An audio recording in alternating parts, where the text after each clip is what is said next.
আসসালামু আলাইকুম, কেমন আছো? ওয়ালাইকুম আসসালাম। হ্যাঁ ভাই, আলহামদুলিল্লাহ ভালো আছি।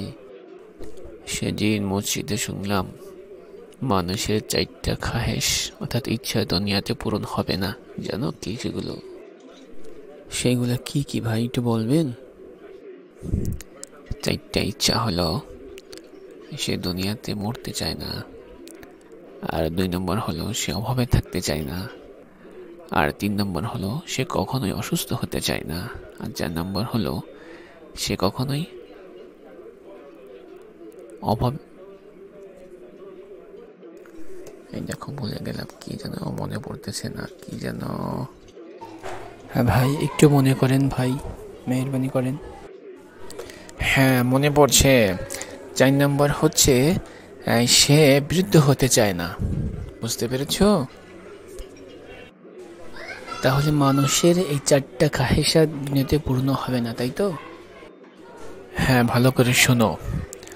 মানুষ দুনিয়াতে এই 4টার আকাঙ্ক্ষা করে, কিন্তু সে কখনো এটা পাবে না।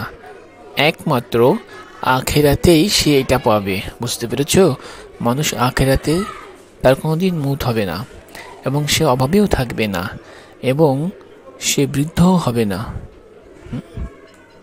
এবং সে অসুস্থও হবে না। খুব দামি কথা বললেন ভাই, এটা প্রত্যেকটা মানুষের জানা দরকার। খুব উপকার হইল ভাই।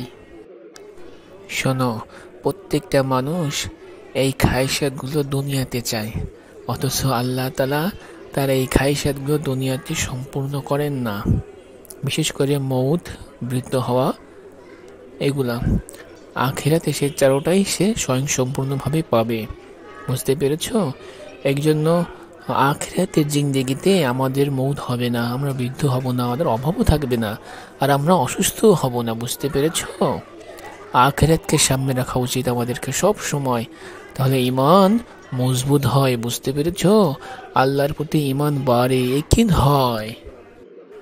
তাহলে ভাই এখন থেকে চেষ্টা করবো আল্লাহর সমস্ত হুকুমকে যাতে মেনে চলতে পারি। হ্যাঁ, যাতে আল্লাহ আমাদের প্রত্যেকের ঈমানকে বাড়িয়ে দেন।